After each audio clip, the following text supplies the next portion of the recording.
full impact. But if we implement them, I believe, and the scientists indicate, that the months ahead we can reduce the number of unvaccinated Americans, decrease hospitalizations and deaths, and allow our children to go to school safely and keep our economy strong by keeping businesses open. First, we must increase vaccinations among the unvaccinated with new vaccination requirements.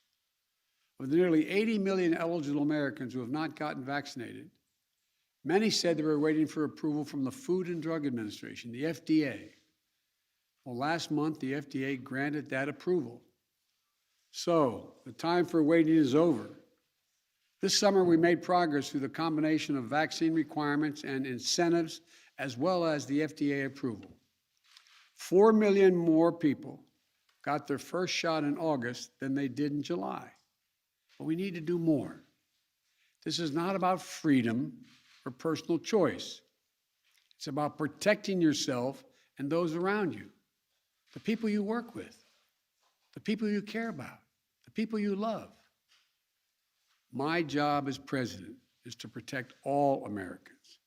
So tonight, I'm announcing that the Department of Labor is developing an emergency rule to require all employers with 100 or more employees that together employ over 80 million workers to ensure their workforces are fully vaccinated or show a negative test at least once a week. Some of the biggest companies are already requiring this. United Airlines, Disney, Tyson's Food, and even Fox News. The bottom line, we're going to protect vaccinated workers from unvaccinated coworkers. We're going to reduce the spread of COVID-19 by increasing the share of the workforce that is vaccinated in businesses all across America. My plan will extend the vaccination requirements that I previously issued in the healthcare field. Already, I've announced we'll be requiring vaccinations of all nursing home workers who treat patients on Medicare and Medicaid because I have that federal authority. Tonight, I'm using that same authority to expand that to cover those who work in hospitals, home health care facilities, or other medical facilities, a total of 17 million healthcare workers. If you're seeking care at a health facility, you should be able to know that the people treating you are vaccinated. Simple, straightforward, period. Next, I will sign an executive order that will now require all executive branch federal employees to be vaccinated, all. And I've signed another executive order that will require federal contractors to do the same. If you want to work with the federal government and do business with us, get vaccinated. If you want to do business with the federal government, vaccinate your workforce. And tonight, I'm removing one of the last remaining obstacles that make it difficult for you to get vaccinated. The Department of Labor will require employers with 100 or more workers to give those workers paid time off to get vaccinated. No one should lose pay in order to get vaccinated or take a loved one to get vaccinated. Today, in total, the vaccine requirements in my plan will affect about 100 million Americans, 2/3 of all workers. And for other sectors, I use this motherfucker. to those of you running large entertainment venues, from sports arenas to concert venues to movie theaters, please require folks to get vaccinated or show a negative test as a condition of entry. And to the nation's family physicians, pediatricians, GPs, general practitioners, you're the most trusted medical voice to your patients. You may be the one person who can get someone to change their mind about being vaccinated. Tonight, I'm asking each of you to reach out to your unvaccinated patients over the next 2 weeks and make a personal appeal to them to get the shot. America needs your personal involvement in this critical effort. My message to unvaccinated Americans is this: what more is there to wait for? What more do you need to see? We've made vaccinations free, safe, and convenient. The vaccine has FDA approval. Over 200 million Americans have gotten at least one shot. We've been patient, but our patience is wearing thin, and your refusal has cost all of us. So please do the right thing. But just don't take it from me. Listen to the voices of unvaccinated Americans who are lying in hospital beds, taking their final breath saying, if only I'd gotten vaccinated. If only. It's a tragedy. Please don't let it become yours. The second piece of my plan is continuing to protect the vaccinated. For the vast majority of you who have gotten vaccinated, I understand your anger at those who haven't gotten vaccinated. I understand the anxiety about getting a breakthrough case. But as the science makes clear, if you're fully vaccinated, you're highly protected from severe illness, even if you get COVID-19. In fact, recent data indicates there is only one confirmed positive case per 5,000 fully vaccinated Americans per day. You're as safe as possible, and we're doing everything we can to keep it that way. Keep it that way. Keep you safe. That's where boosters come in. The shots that give you even more protection than after your second shot. Now, I know there's been some confusion about boosters, so let me be clear. Last month, our top government doctors announced an initial plan for booster shots for vaccinated Americans. They believe that the booster is likely to provide the highest level of protection yet. Of course, the decision of which booster shots to give, when to start them, and who will give them will be left completely to the scientists at the FDA and the Centers for Disease Control. But while we wait, we've done our part. We bought enough booster shots, and the distribution system is ready to administer them. As soon as they are authorized, those eligible will be able to get a booster right away in tens of thousands of sites across the country for most Americans at your nearby drugstore and for free. The third piece of my plan is keeping, and maybe the most important, is keeping our children safe and our schools open. For any parent, it doesn't matter how low the risk of any illness or accident is when it comes to your child or grandchild. Trust me, I know. So, let me speak to you directly. Let me speak to you directly to help ease some of your worries. It comes down to two separate categories. Children ages 12 and older who are eligible for a vaccine now, and children ages 11 and under who are not yet eligible. The safest thing for your child 12 and older is to get them vaccinated. They get vaccinated for a lot of things. That's it, get them vaccinated. As with adults, almost all the serious COVID-19 cases we're seeing among adolescents are in unvaccinated 12 to 17-year-olds, an age group that lags behind in vaccination rates. So parents, please get your teenager vaccinated. What about children under the age of 12 who can't get vaccinated yet? Well, the best way for a parent to protect their child under the age of 12 starts at home. Every parent, every teen sibling, every caregiver around them should be vaccinated. Children have 4 times higher chance of getting hospitalized if they live in a state with low vaccination rates rather than states with high vaccination rates. Now, if you're a parent of a young child, you're wondering, when will it be the vaccine available for them? I strongly support independent scientific review for vaccine uses for children under 12. We can't take shortcuts with that scientific work. But I've made it clear I will do everything within my power to support the FDA with any resource it needs to continue to do this as safely and as quickly as possible. And our nation's top doctors are committed to keeping the public at large updated on the process so parents can plan. Now to the schools. We know that if schools follow the science and implement the safety measures like testing, masking, adequate ventilation systems, which we provided the money for, social distancing, and vaccinations, then children can be safe from COVID-19 in schools.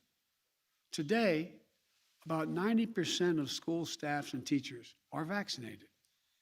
We should get that to 100%.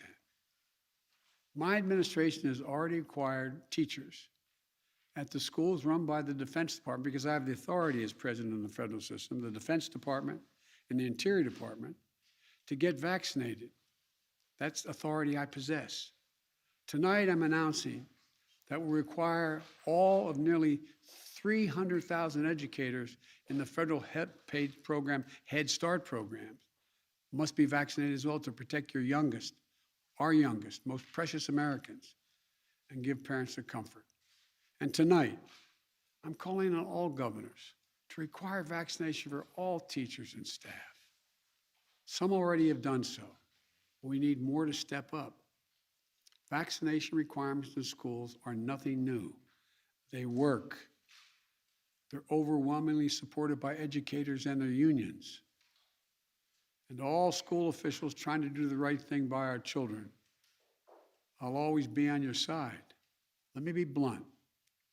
My plan also takes on elected officials in states that are undermining you and these life-saving actions.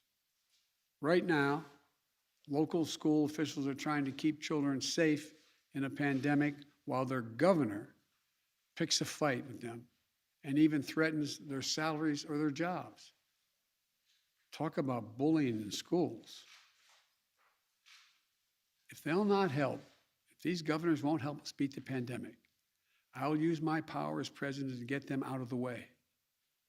The Department of Education has already begun to take legal action against states undermining protection that local school officials have ordered. Any teacher or school official whose pay is withheld for doing the right thing, we will have that pay restored by the federal government 100%. I promise you, I will have your back. The fourth piece of my plan is increasing testing and masking. From the start, America has failed to do enough COVID-19 testing. In order to better detect and control the Delta variant, I'm taking steps tonight to make testing more available, more affordable, and more convenient.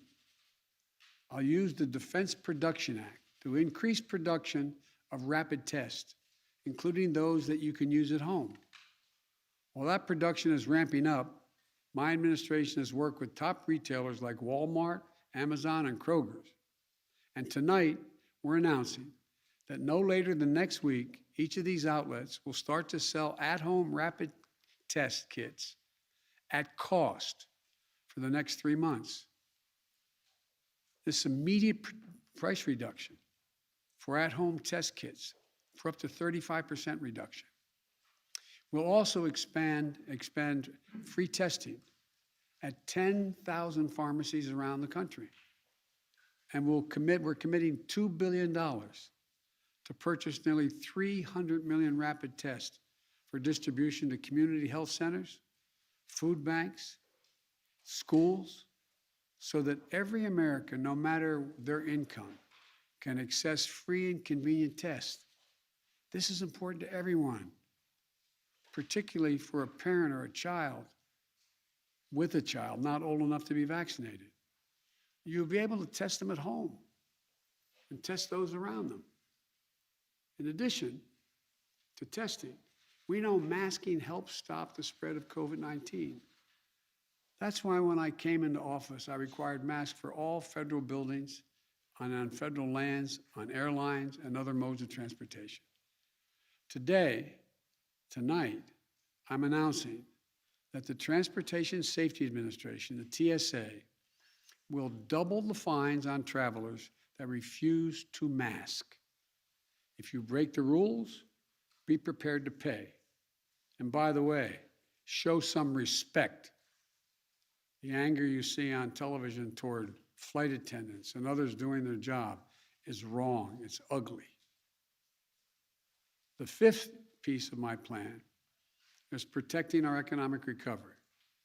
Because of our vaccination program and the American Rescue Plan, which we passed early in my administration, we've had record job creation for a new administration. Economic growth unmatched in 40 years. We cannot let unvaccinated do this progress, undo it, turn it back. So tonight, I'm announcing additional steps to strengthen our economic recovery.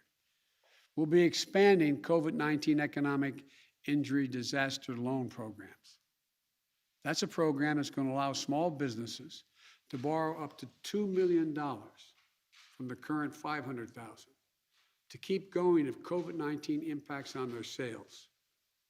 These low-interest, long-term loans require no repayment for 2 years and can be used to hire and retain workers, purchase inventory, or even pay down higher-cost debt racked up since the pandemic began. I'll also be taking additional steps to help small businesses stay afloat during the pandemic.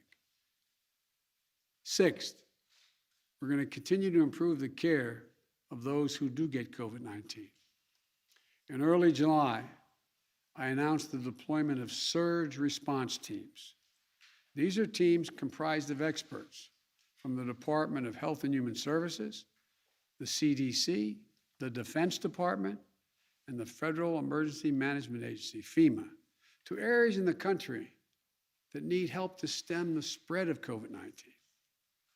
Since then, the federal government has deployed nearly 1,000 staff, including doctors, nurses, paramedics, into 18 states. Today, I'm announcing that the Defense Department will double the number of military health teams that they'll deploy to help their fellow Americans in hospitals around the country. Additionally, we're increasing the availability of new medicines recommended by real doctors, not conspiracy theorists. The monoclonal antibody treatments have been shown to reduce the risk of hospitalization by up to 70% for unvaccinated people at risk of developing severe disease. We've already distributed 1.4 million courses of these treatments to save lives and reduce the strain on hospitals. Tonight, I'm announcing we will increase the average pace of shipment across the country of free monoclonal antibody treatments by another 50%. Before I close, let me say this. Communities of color are disproportionately impacted by this virus. And as we continue to battle COVID-19, we will ensure that equity continues to be at the center of our response. We'll ensure that everyone is reached. My first responsibility as president is to protect the American people and make sure we have enough vaccine for every American, including enough boosters for every American who's approved to get one. We also know this virus transcends borders. That's why even as we execute this plan at home, we need to continue fighting the virus overseas, continue to be the arsenal of vaccines. We're proud to have donated nearly 140 million vaccines over 90 countries, more than all other countries combined, including Europe, China, and Russia combined. That's American leadership on a global stage. And that's just the beginning. We've also now started to ship another 500 million COVID vaccines, Pfizer vaccines, purchased to donate to 100 lower-income countries in need of vaccines. And I'll be announcing additional steps to help the rest of the world later this month. As I recently released the key parts of my pandemic preparedness plan so that America isn't caught flat-footed with a new pandemic comes again, as it will. Next month, I'm also going to release a plan in greater detail. So let me close with this. We've made so much progress during the past 7 months of this pandemic. The recent increases in vaccinations in August already are having an impact in some states where case counts are dropping in recent days. Even so, We remain at a critical moment, a critical time. We have the tools. Now we just have to finish the job with truth, with science, with confidence, and together as one nation. Look, we're the United States of America. There's nothing, not a single thing we're unable to do if we do it together. So let's stay together. God bless you all and all those who continue to serve on the front lines of this pandemic. And may God protect our troops. Get vaccinated.